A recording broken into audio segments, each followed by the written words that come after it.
Disturb కాదు, ఇంకా లేకూడదు ఎవరు.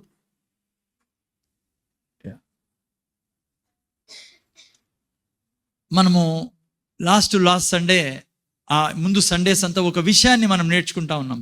అదేంటంటే నిబంధన గురించి మనము కొన్ని విషయాలు నేర్చుకున్నాం. మీరు నేను నిబంధనలో ఉన్నాం పిల్లరా, రక్తపు నిబంధనలో ఉన్నాం. దేవుని మధ్య మన మధ్య రక్తపు నిబంధన ఉంది. యేసు ప్రభువు అందుకే ఆకాశానికి భూమికి మధ్యలో వేలాడడం జరిగింది. ఎందుకంటే తన రక్తం ద్వారా స్వర్గంలో ఉన్న దేవుడు భూమి మీద ఉన్న మన మధ్య ఆ రక్తముతో నిబంధన చేసుకోవాలని. మనం నిబంధనలో ఉన్నాం. అందుకే నిబంధనకి గుర్తుగా మనం ఇక్కడ యేసు ప్రభు యొక్క రక్తాన్ని, మాంసాన్ని సాదృశ్యంగా మనం తినడం, తాగడం మనం చేస్తుంటాం.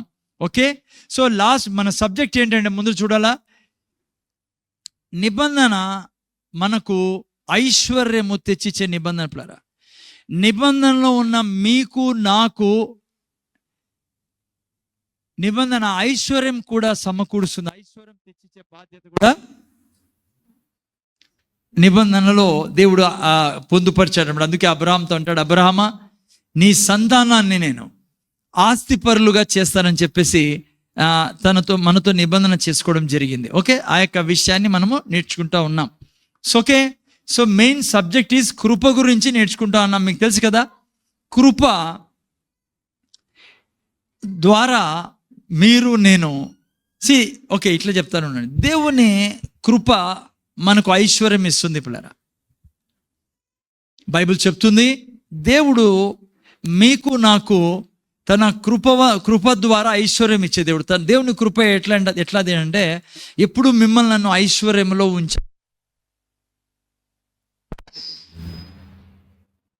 ఎప్పుడు ఐశ్వర్యంలో ఉంచాలని మన దేవుడు మన కోరుకుంటాడు అనమాట. ఓకే, అయితే దేవుని కృప మనకు ఐశ్వర్యం ఇచ్చేదే, కానీ మీరు నేను విశ్వాసం లేకుండా ఆ యొక్క కృపని అనుభవించలేం.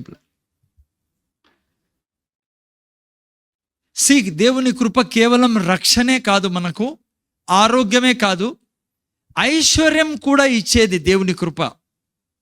దేవుడు ఎప్పుడు మిమ్మల్ని నన్ను ఐశ్వర్యంలో చూడాలని కోరుకుంటాడు, ఐశ్వర్యం కలిగి ఉండాలని కోరుకుంటాడు. కాకుంటే మీరు నేను ఎలా ఆ యొక్క ఐశ్వర్యాన్ని, ఆ యొక్క కృపను ఆనందించగలము, లేదంటే మన జీవితంలో తెచ్చుకోగలమంటే మనం విశ్వాసం చూపడం ద్వారా.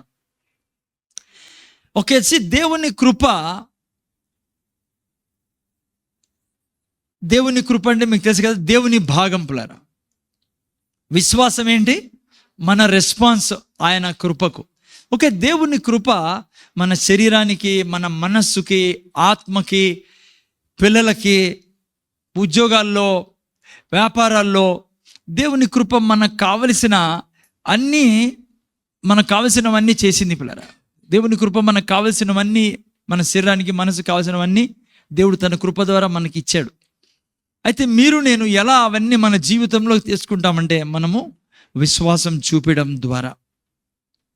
ఇది బేసిక్గా మీకు నాకు తెలిసినాల్సింది. ఏదైనా ఎట్లయితే మనం రక్షింపడ్డాం కదా, దాని ద్వారా రక్షింపడ్డాం? విశ్వాసం ద్వారా. దేవుని కృప తన కుమారుని పాపంగా మార్చి, శాపంగా మార్చి ఈ లోకంలోకి రక్షణను విడుదల చేసింది. ఎప్పుడైతే మనం విశ్వాసం చూపించామో ఆ రక్షణను మనము మన జీవితంలో కలిగి ఉన్నాం. ఈరోజు అందుకే నరకం లేని జీవితంగా నా జీవితాన్ని చేసుకున్నాం. యేసు ప్రభుని సొంత రక్షకుడుగా అంగీకరించిన వ్యక్తి ఇంకెన్నడే కానీ నరకం లేకుండా చేసుకున్నాడు ఆ వ్యక్తి. ఎందుకంటే ఆయన యేసు ప్రభుని తన ప్రభువుగా, లేకుంటే యేసు ప్రభు నా పాపాన్ని తీసుకున్నాడు, ఆయన నా స్థానంలో నరకానికి వెళ్ళాడు, నాకు నరకం లేకుండా చేశాడని నువ్వు నమ్ముచున్నావు కాబట్టి, ఆయన కృపని నువ్వు నమ్ముచున్నావు కాబట్టి, ఆయన కృపను స్వీకరించావు నీ విశ్వాసం ద్వారా కాబట్టి నీ పేరు జీవ గ్రంథంలో రాయబడింది. ఇది నిజం, ఇది ఎన్నటికీ మారదు. అయితే అదే సమయంలో ఇంకా అనేక విషయాలు దేవుడు మన జీవితంలో చేశాడు, అనేకం ఇచ్చాడు. ఉదాహరణకి ఐశ్వర్యం గురించి నేర్చుకుంటా ఉన్నాం గత వారాలుగా. దేవుని కృప ఐశ్వర్యాన్ని కూడా నా జీవితంలో కుమ్మరించింది పిల్లలు. కానీ మీరు నేను ఐశ్వర్యం కలిగి ఉండడానికి ఏ రీతిగా రక్షణ కొరకు విశ్వాసం చూపించావో ఐశ్వర్యం కొరకు కూడా నీ విశ్వాసాన్ని చూపించి నువ్వు ఈ భూమి మీద ఐశ్వర్యవంతుడుగా జీవించవచ్చు. ఓకే, సో ఇది మన యొక్క బేసిక్ మెయిన్ హెడ్లైన్ అనండి మీరు మెసేజ్కి. ఓకే, కృప విశ్వాసం. ఓకే, నాతో పాటు ద్వితీయోపదేశకాండం 8:18 వాక్యం తీయండి. ఈ స్క్రీన్లో కూడా చూపించడమ్మా. 8:18. ఓకే, ఇక్కడ నుంచి మనం అక్కడ స్టాప్ చేసాం గత వారాల్లో. ఓకే, ఇక్కడ ఏమంటుంది ఈ వాక్యం? నిబంధన, దేవుడు మనతో నిబంధన చేసుకున్నాడు. ఏమని నిబంధన చేసుకున్నాడు పెట్టండి ఆయన. 8:18 ఎవరైనా చదవండి అంత లోపల. ఒకవేళ మీరు స్క్రీన్లో పెట్టేకి లేట్ అవుతా అంటే ఫాస్ట్గా పెట్టాలి శివాజీ, స్క్రీన్ నాకు టైం వేస్ట్ చేయకుండా. తొందర పెట్టండి.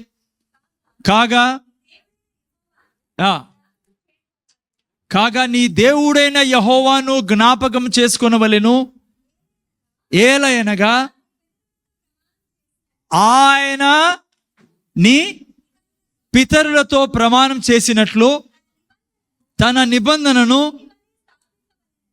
స్థాపించవలెనని నీకు భాగ్యము సంపాదించుకొనుటకై నీకు సామర్థ్యం కలగజేవాడు ఆయనే. చాలా ఇంపార్టెంట్ వాక్యం. ఎందుకు రాలేం నా స్క్రీన్లో? హ్యాంగ్ అయిందా? ఓకే, జాగ్రత్త వినండి. ఇక్కడ 8:18 మీరు చూస్తే మీరు జ్ఞాపకము చేసుకొనుడి అని రాయబడింది. మంచి వాక్యం, మీరు బైబిల్లో చూడండి. మీరు జ్ఞాపకము చేసుకొనుడి, మీ దేవుడగు యెహోవా మీ పితరులకు అబ్రాహాముతో చేసిన నిబంధనను బట్టి మీకు ఏమిచ్చాడంట? ఐశ్వర్యము సంపాదించుకునే సామర్థ్యం ఇచ్చాడు. ముందర చూడాలా ఏం జ్ఞాపకం చేసుకోవాలంట. జాగ్రత్తగా చూడండి. మనం అన్నీ జ్ఞాపకం చేసుకుంటాం దేవుని విషయంలో. ఏమని జ్ఞాపకం చేసుకుంటాం చెప్పండి? దేవుడు మంచోడు, దేవుడు శక్తిమంతుడు, దేవునికి అసాధ్యమైనది ఏదీ లేదు, అమ్మా దేవుడు విడిపించేవాడు. మంచిది, ఇవన్నీ జ్ఞాపకం పెట్టుకోవాలా. ఎందుకు అదే పనిగా ఇక్కడ దేవుడు యొక్క ఆత్మ పరిశుద్ధాం దేవుడు ఈ విషయాన్ని జ్ఞాపకం పెట్టుకోమంటున్నాడు. ఏ విషయము? ఆయన నీకు ఐశ్వర్యం ఇచ్చే దేవుడు. ఎందుకంట? నీ పితరులతో నిబంధన చేసుకొని ఉన్నాడు కాబట్టి. మనకి ఎప్పుడు జ్ఞాపకం ఉంటుంది దేవుడు మంచోడు. ఇది కూడా జ్ఞాపకం ఉంటుంది, ఏదో తప్పు చేస్తే కొడతాడని. అన్నీ జ్ఞాపకం ఉంటాయి. కానీ బైబిల్ అదే పనిగా ఎందుకంటుందంటే నీకు ఐశ్వర్యం ఇచ్చేవాడు. అంతేకాకుండా అక్కడ ఇంకో పదం రాయబడింది, నీవు ఐశ్వర్యం సంపాదించుకున్నట్టుకు శక్తి ఇచ్చేవాడు. చాలా ఇంపార్టెంట్ విధానం. ఎందుకు శక్తి ఇస్తాను అంటే నువ్వు నిబంధనలో ఉన్నావు కాబట్టి, నీతో నిబంధన చేసుకున్నాడు కాబట్టి. ఏంటి శక్తి అంటే? శక్తి ఏంటి? ఉదాహరణకు చూడండి, బైబిల్లో ఇజ్రాయెల్ జనాంగము ఒక సమయంలో బీదలుగా ఉన్నారు పిల్లరా కదా. ఐగుప్తులు ఏ విధంగా ఉన్నారు? కడుపు లైక్ సగం కడుపు తినేవాళ్ళు, బీదలుగా ఉన్నారు. దేవుడు ఏం చేశాడు? సంపాదించే శక్తి ఇచ్చాడు. ఏం చేశాడు? శక్తి ఎట్లా ఇచ్చాడు చెప్పండి? దేవుడు అన్నాడు వాళ్ళతో, మీరు వెళ్ళి ఐగుప్తీయులకి ఏం చేయాలా? మీ వెండి బంగారాలు ఇమ్మని అడగండి, వాళ్ళు ఏం చేస్తారు? మీకు వెండి బంగారాలు ఇస్తారు. పిల్లరా రాత్రి ఇజ్రాయెల్ జనాంగాన్ని ఏంగా మార్చాడు? లక్షాధికారులుగా అనంతపురం భాషలో గొప్ప ధనికులుగా మార్చాడు. శక్తి అంటే అది పిల్లరా. మీరు అనుకోసారి ఇది మోసం కాదు. కొన్ని వందల సంవత్సరాల నుంచి వాళ్ళకు డబ్బు లేకుండా ఐగుప్తు ధనమంతా ఐగుప్తులు దాచుకున్నారు కాబట్టి దేవుడు శక్తి, ఏం శక్తి పనిచేసింది? వాళ్ళ హృదయాల్లో, ఐగుప్తుల హృదయాల్లో పనిచేసింది దేవుని శక్తి. వచ్చి ఏం పని చేసింది? ఇచ్చేస్తాం మనము, తీసుకుపోండి, వడ్డానం కాలా, కమ్మలు కాలా, ఏం కావాలా తీసుకెళ్ళండి.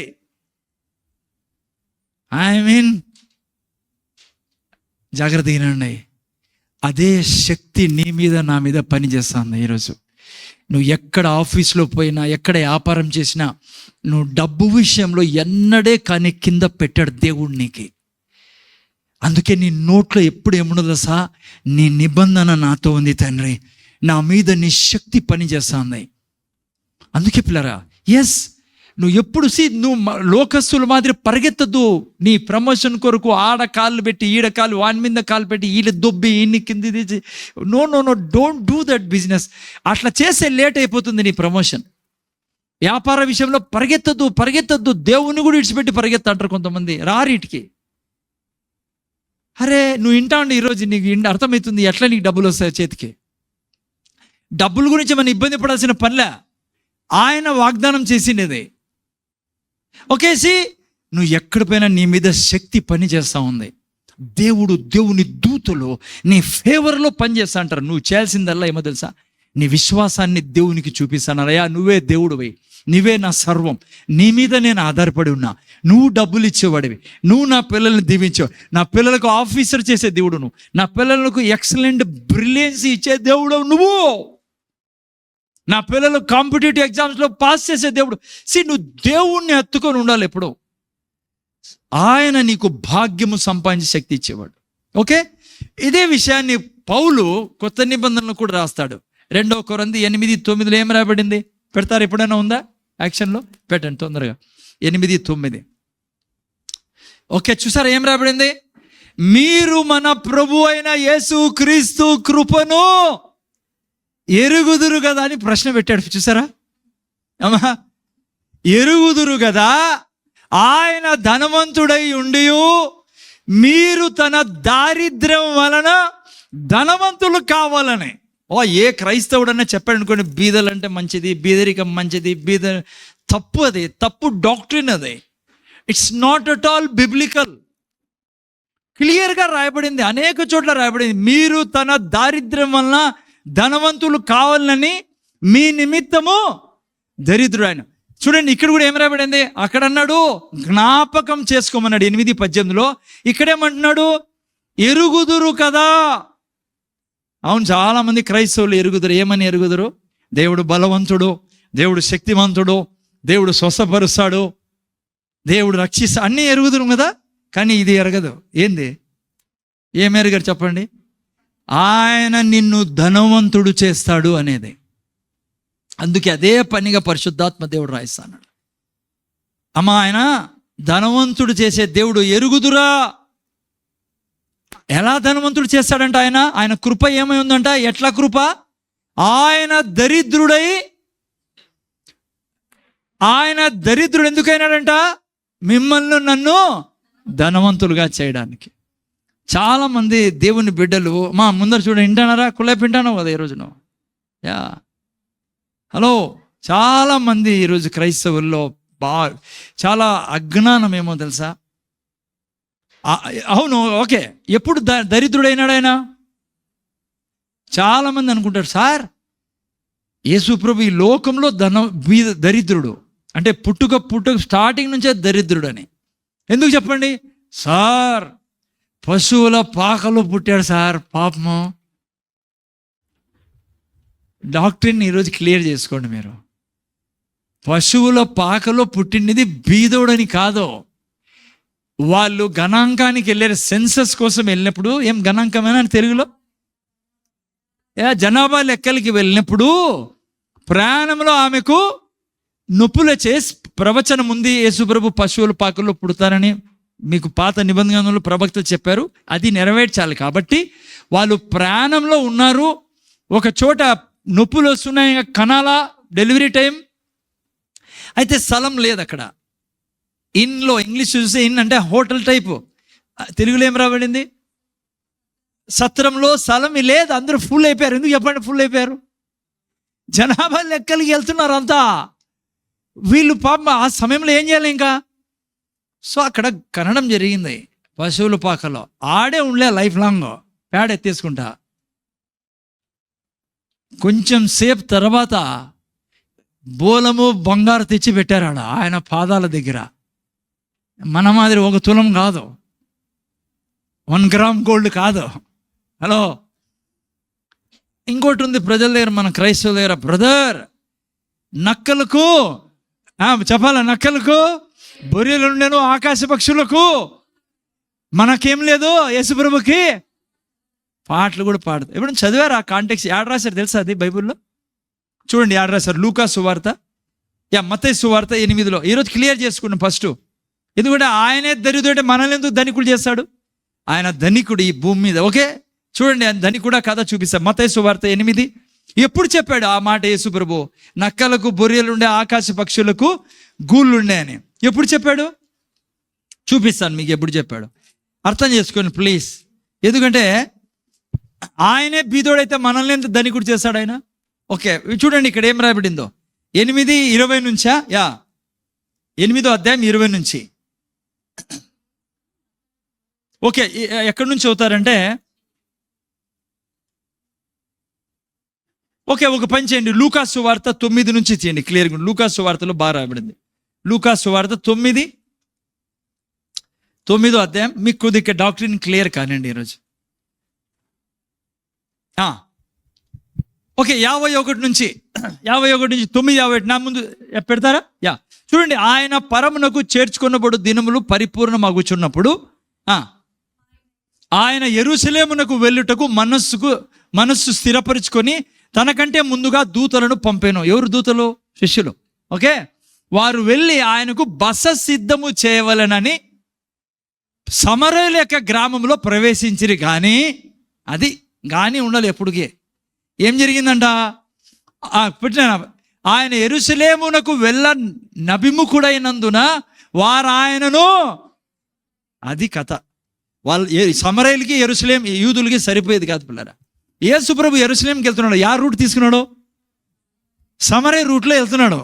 సమరయులు తెలిసినది యెరూషలేంకి వెళ్తావా, అక్కడోళ్ళు ఇక్కడి నుంచి పోయేదాన్ని వీలేదు అన్నప్పుడు వాళ్ళు అన్నారు, అయ్యా రాత్రి ఇక్కడ ఉంటాడు హోటల్లో మా ప్రభువు అంటే, వాళ్ళు అన్నారు స్థలం లేదు మేము హోటల్లో స్థలం లేదు వాళ్ళకి, మీరు మా శత్రువులు. అక్కడ అది జరిగింది. అప్పుడు ఏమన్నాడు యేసు ప్రభు? చెప్పినానా శిష్యులైన తర్వాత చూడండి ఏమన్నాడు. శిష్యులైన యాకోబు యోహాను అది చూచి, ప్రభువా ఆకాశం నుండి అగ్ని దిగిరమ్మని వీరిని నాశనం చేయనట్లు మేము ఆజ్ఞాపించడం నీకు ఇష్టమా? ఎందుకు కోపం వచ్చింది వాళ్ళకి? మాకు స్థలం లేదంటారా మీరు?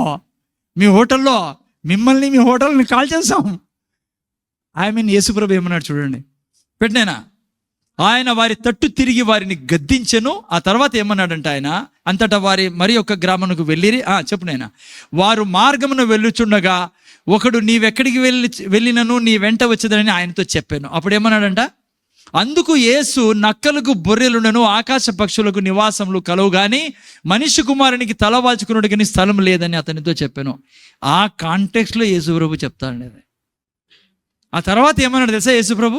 ఇంకోటి చదవండి. తర్వాత ఏమన్నాడు? ఆయన మరి ఒకరితో వెంట రమ్మని చెప్పాను. నేనంట నీకే స్థలం లేదు కదా ప్రభువా, యాడికి తీసిపోతాను వీళ్ళందరూ. అతడు నేను వెళ్ళి మొదట నా తండ్రిని పాతిపెట్టి వచ్చుటకు సెలవేమని మనవి చేశాను. Okay next. అందుకు ఆయన మృతులు తమ మృతులను పాతిపెట్టుకునేమో నువ్వు వెళ్ళి దేవుని రాజ్యమును ప్రకటించమని ఆయనతో చెప్పాను. ఆ తర్వాత మరి ఒకడు, ప్రభువా నీ వెంట వచ్చేదను కానీ నా ఇంటనున్న వారి వద్ద సెలవు తీసుకుని చూడగా. నెక్స్ట్ వాక్యం, యేసు నాగిట మీద చేయి పెట్టి వెనుక తట్టు చూసిన వాడెవడు దేవుని రాజ్యం ఓకే ఆ మత్తయిలో క్లియర్ ఇంకా రాబడి. అక్కడ నక్కలకు పోరి నాకు స్థలం లేదన్నాడు. మళ్ళా ముందుకు వచ్చి అన్నాడు వేరే అక్కడ వాళ్ళతో కలిసిన వాళ్ళతో, మీరు నాతో రండి అన్నాడు. ఏ కాంటెక్స్ట్లో చెప్తున్నాడు యేసుప్రభు ఈ మాట అంటే, వాళ్ళకు స్థలం ఇలేదు యేసుప్రభుకి. అక్కడ వచ్చి వేరే వాళ్ళు అన్నాడయ్యా మాకు నీతో వస్తామన్నప్పుడు వాళ్ళతో అన్నాడు నాకు వీలేదు, నాకే స్థలం వీలే. అది కాంటెక్స్ట్ ప్లేరా. ఇంకో వాక్యం మీకు చదివిస్తాను చూడండి. మీరు చాలాసార్లు చెప్పాను ఈ విషయం. యేసు ప్రభుకి 12 మంది అపోస్తలులు ఉండేవాళ్ళు, 70 మంది శిష్యులు ఉండేవాళ్ళు, వాళ్ళతో పాటు కొంతమంది స్త్రీలు ఉండేవారు. టోటల్గా యావరేజ్ 100 మంది ఉండేవాళ్ళు. 100 మంది ఒక వ్యక్తి యేసు ప్రభుతో నడుస్తున్నారు. ఎట్లా బీదుడుగా ఉంటాడు ఆయన? నిన్న మన చర్చిలో ఒక వ్యక్తి యూత్కి రిట్రీట్ ఇచ్చాడంట. ఆయన పేరు శివాజీ. శివాజీ నిన్న యూత్కి రిట్రీట్ ఇచ్చి నేను పొద్దున అడిగాను, శివాజీ ఎంతమంది ఉన్నారు? దాదాపు అంటే 38 మంది. ఎంత ఖర్చు అయిందన్న? 10,000 రూపాయలు ఖర్చు అయిందన్నాడు. ఎంతమందికి? అందరూ శివాజీ మాకు పిలిచలేదండి, నేను పోలేదండి, యూత్కు మాత్రమే. మీరు నేను యవ్వనస్తులండి, ఎంత బాగుండు. ఎనీహౌ ఓకే, యవ్వనస్తులు నేను పోతే 38 మంది. ఓకే 40 మంది అనుకుందాము. ఎంత ఖర్చు అయింది? 100 మందికి ఎంత ఖర్చు అయింది? ఓ పూటకి లెక్కేసుకోండి మీరు. 3 పూటలకు ఎంత ఖర్చు అవుతుంది 100 మందికి? ఎట్లా బీదోడు అవుతాడు యేసు ప్రభు? మీరేమంటారు? ఆ 100 మంది గాలి తింటారు సార్, ఏం తినరంటారా? ఉందా అట్లా ఏమన్నా? లేదు బిడ్డ. I tell you he's a richest guy. Richest వ్యక్తి, ధనవంతుడు ఆ టైంలో. చూడండి, ఒకవేళ ఇంటి గురించి మీకు చాలా మందికి ముందర చూడండి, నేను వెనకలు ఎవరు చూడొద్దండి. యోహాను సువార్త 1వ అధ్యాయం కొద్దిగా క్లియర్ చేసుకోండి డాక్టర్, ఎందుకంటే పాటలు కూడా పాడుతాడు కొంతమంది. యేసుప్రభు బీదోడు, నేను బీదోని, మా అమ్మ బీది, మా వంశమే బీదోల వంశం, మేమంతా బీదోల పార్టీ. 35 నుంచి చదవండి ఆయన. శివాజీ లేట్కి పెడతాను, శివాజీ ఫాస్ట్కి పెట్టాలా, ఎందుకంటే మైక్ ఒకటే ఉండేది, వేరే చదివే కూడా లేదు. ఆది యందు, ఆది యందా 39 నాయన, 35 వాక్యం. మరునాడు మరలా యోహానును అతని శిష్యులలో 2 నిలుచుండగా ఏం జరిగింది? అతడు నడుచుచున్న యేసు వైపు చూచి, ఇదిగో దేవుని గొర్రెపిల్ల అని చెప్పాను. ఆ తర్వాత ఏం జరిగింది? అతడు చెప్పిన మాట ఆ 2 శిష్యులు విని యేసును వెంబడించారు. ఎవరు వెంబడించారు నాయన? ఎంతమంది వెంబడించారు? 2 శిష్యులు. నెక్స్ట్, యేసు వెనుకకు తిరిగి వారు తన్ను వెంబడించుట చూచి, మీరేమి వెతుకుచున్నారని వారిని అడగగా, వారు రబ్బీ నీవు ఎక్కడ కాపురం ఉన్నావని ఆయనని అడిగిరి. రబ్బీ అను మాటకు బోధకుడు అని అర్థం. నెక్స్ట్, వచ్చి చూడురని ఆయన వారితో చెప్పగా వారు వెళ్ళి ఆయన కాపురమున్న స్థలము చూచి ఆ దినము ఆయన యొద్ద బస చేసిరి. అప్పుడు పగులు రమారమి 4 గంటల వేళ ఆయన. అంతేనా? హలో, ఎక్కడికి వెళ్ళారు వీళ్ళు? యేసుప్రభు అన్నాడు రండి ఆడుంటాను. నాది యేసుప్రభుతో ఇంట్లో ఉన్నారు. నేనంట అది యేసుప్రభు ఇంట్లో. మన ఇంట్లోకి ఎట్లా తీసుకొస్తాడు చెప్పండి యేసుప్రభు? ఎవరినో అంటే ఆ టైంలో చెప్తున్నాం మీకు. ఆ తర్వాత ఎన్ని రోజులు ఉన్నారు? దాదాపు నెక్స్ట్ రోజు వరకు ఉన్నారు. మీరేమనుకున్నా అంత నీళ్ళు తాకి పనుకున్నారా ముగ్గురు? యేసుప్రభు ఎప్పుడు అన్నారు నేను అనాథాశ్రమంలో ఉన్నానని? హలో, చాలామంది ఎత్తేస్తూ ఉంటారు. కొంతమంది నేను వీడియోస్ కూడా, అంటే నేను చూడండి అనుకోండి, నేను ఏ ప్రీచర్ని ప్రేమిస్తానో వాళ్ళదే వింటాను. నేను ఎన్నడూ మానేసినాను వేరే వాళ్ళే వినేది. ఒక ఆయన అంటాడు, ఇప్పుడు పాస్టర్లకి సొంత ఇల్లు, కారులో, వీళ్ళకి ఆఫీసులు వేయాలంటున్నాడు. అరుస్తాను ఆయన. యేసుప్రభుకి ఆఫీస్ ఎందుకు అవసరం చెప్పండి? పోనీ యేసుప్రభు ఎన్ని రోజులు ఉన్నాడు ఈ లోకంలో? 33 సంవత్సరాలు. ఓకే, ఇట్లా అడుగుతానులేండి, యేసుప్రభు ఎందుకు వచ్చాడు? ఎవరు చెప్పారు? ఈ నిల్లడు పొద్దున్నే పిల్లలు. ఎందుకు వచ్చాడు? యేసు ప్రభు ఈ లోకంలో వచ్చినదే చనిపోయేదానికి. ఎందుకు వచ్చాడు యేసు ప్రభు? చనిపోయేదానికి పిల్లరా. చనిపోయేది ఆయనకు తెలుసు. 33.5 సంవత్సరం నేను చనిపోయేదానికే వచ్చాను. ఆయనకెందుకు సొంత ఇల్లు ఉందనుకోండి, ఆయన మీకోసం, మీ తృప్తి కోసం, లేదంటే ఆ వీడియోలు చేసే వాళ్ళ కోసం. ఆయనకెందుకు ఇల్లు? ఆయనకెందుకు ఆఫీసు? హలో, పోనీ ఓకే, ఇప్పుడు నేను ముందర చూడండి, మీరు నేను ఎందుకు వచ్చాము ఈ లోకంలోకి? మీరు నేను వచ్చిన ఎందుకో తెలుసా? చచ్చిపోయేదానికి కాదు. మీరు నేను వచ్చినది లోకంలో ఆయనక హృదయ వాంఛలు, ఆయనక ప్రణాళికలు నీకు నా కొరకు ఉన్నాయి. కొంచెం తర్వాత చెప్తాను నేనేం ప్రణాళికలు. అవి నెరవేర్చడానికి వచ్చాం. నాకు భార్య ఉంది, నాకు ఇల్లు అవసరము. నాకు పిల్లలు, నాకు ఇల్లు అవసరము. హలో, నాకు వాహనం అవసరము, నాకు డబ్బు అవసరము, నాకు ఆస్తి అవసరము. ఎందుకు చెప్పండి? నేను చనిపోయేదానికి కాదు వచ్చినది, నేను దేవుని చిత్తాన్ని నెరవేర్చేదానికి, నా కుటుంబం కొరకు, నా కొరకు ఏమైతే దేవుడు ప్రణాళికలు కలిగి ఉన్నాడో ఈ భూమి మీద, దాన్ని నెరవేర్చడానికి మీరు నేను ఉండేదిడా. మీరు నేను చనిపోయేదానికి వచ్చింటే మనకు యాలు చెప్పండి అమ్మ, యాలు మనకు అవన్నీ.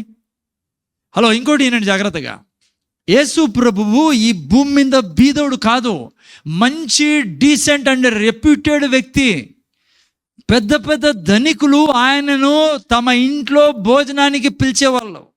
ఫరిసయ్యులు తూకం వేసేవాళ్ళు. వాళ్ళు ఎవరిని పిలిచాలా ఎవరిని పిలిచకూడదని యేసు ప్రభుని పిలిచేవాళ్ళు. జక్కయి గొప్ప ఫైనాన్స్ ఆఫీసర్ ఆయన. ఆ టైంలో గొప్ప ధనికుడు పిల్లరా. ఆ వ్యక్తి యేసు ప్రభుని ఇంట్లోకి తీసుకెళ్ళాడు. సో టోటల్గా విషయం ఏమంటే, యేసు ప్రభు ఈ భూమి మీద ధనికుడుగా జీవించాడు. ఆయన అన్ని కలిగి జీవించాడు. ఈవెన్ కొత్త కారు కూడా ఉండింది యేసు ప్రభు దగ్గరికి. మీరంటారు కార్లు ఏడు ఉన్నాయి సార్ ఆ టైంలో? యేసు ప్రభు ఒకసారి అంటాడు, నా కొరకు గాడిదను, ఎందుకంటే ఆయన ప్రవచనం అదే, గాడిద మీద ప్రయాణం చేయాలి యెరూషలేం కని.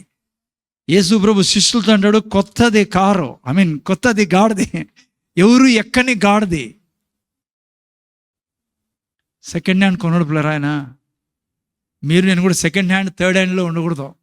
కొంటే బ్రాండే, న్యూ బ్రాండ్. ఎందుకంటే పుట్టింది ఎవరికి? ఓకే సరే, కనీసం ఈ యొక్క మీకు ఈ క్లియర్ తెలిసిన బైబిల్లో పిల్లరా. అరే మీరే ఆలోచించి, 100 మంది యేసుప్రభు తిడతారు, వాళ్ళ భార్య పిల్లలు ఎట్లా తింటారు? పేతురికి భార్య పిల్లలు ఉన్నారు, వాళ్ళ గతి ఏంటి? వాళ్ళ పరిస్థితి ఏంటి?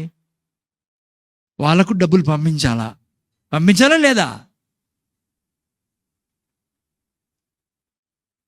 ఓకే, ఎప్పుడు బీదోడయ్యాడు? మళ్ళీ 2 కొరింథీ 9:8-9 చూసుకున్నాం. ఎప్పుడు బీదోడైనాడంటే ఆయన సిలువలో బీదోడయ్యాడు పిల్లరా. ఎప్పుడు పాపంగా మారాడు? సిలువలో. ఎప్పుడు బీదోడయ్యాడు?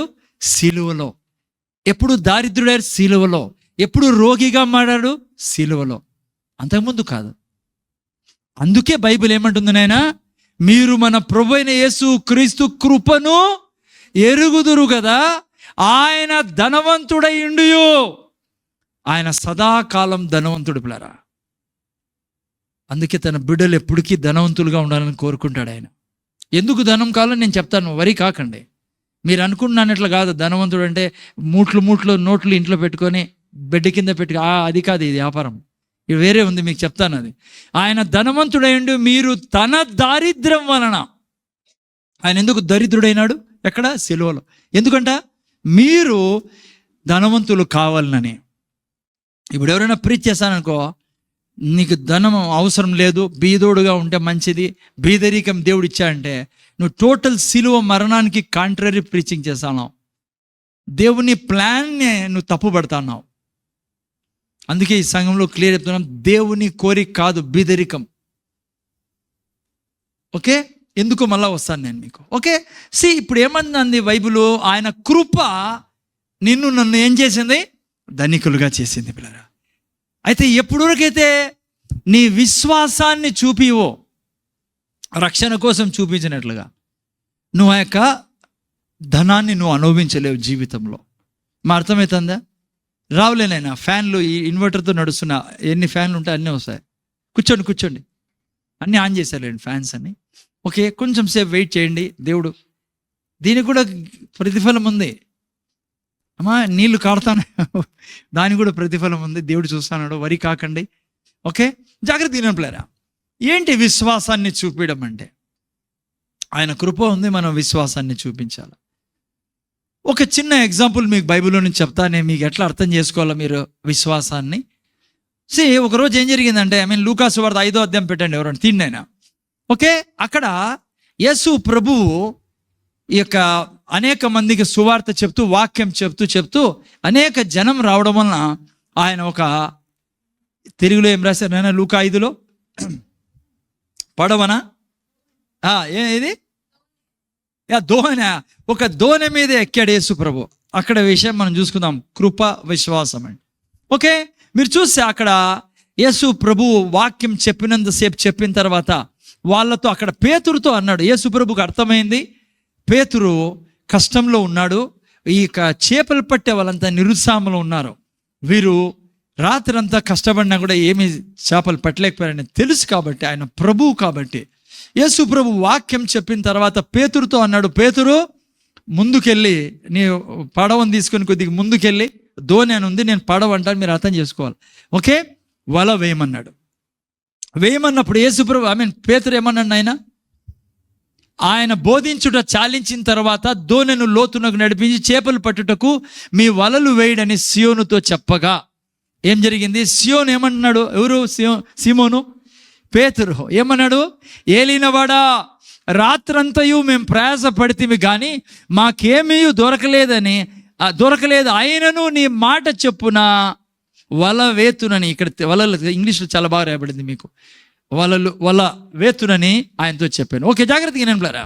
ఇక్కడ ఇద్దరు మైండ్ చూడండి. యేసు ప్రభు అంటున్నాడు, యేసు ప్రభు మైండ్ చూడండి ఎట్లా పనిచేస్తుందో. పేతురు మైండ్.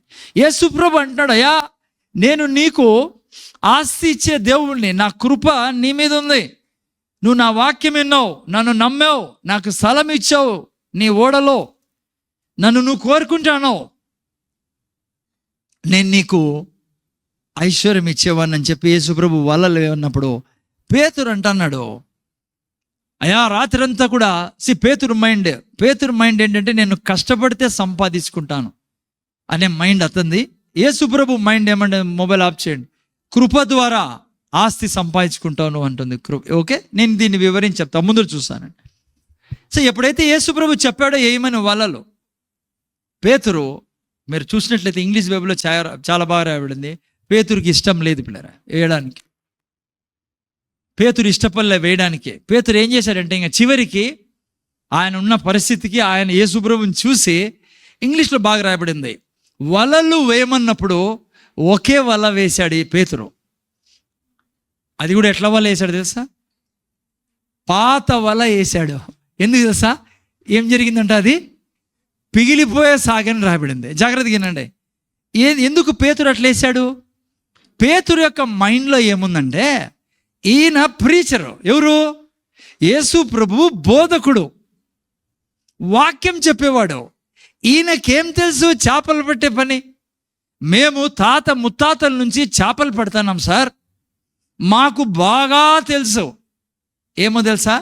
పగులు వల వేసాడు. ముందు చూడాలి సిస్టర్, వల వేసినప్పుడు చేపలు చూస్తాయి. చేపలకు పగులు కండ్లు కనపడతాయి.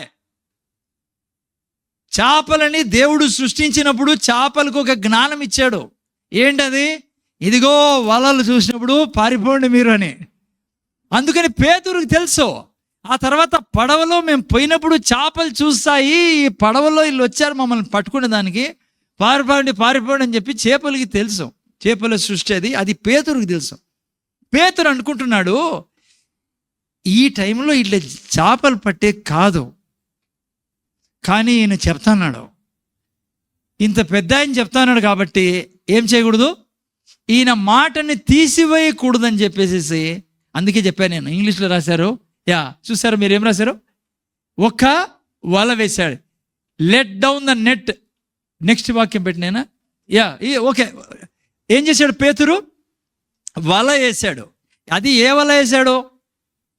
బ్రాండ్ న్యూదేలే, పాతది. ఎందుకు ఇది చూపించుకునే దానికి? ఎవరికి?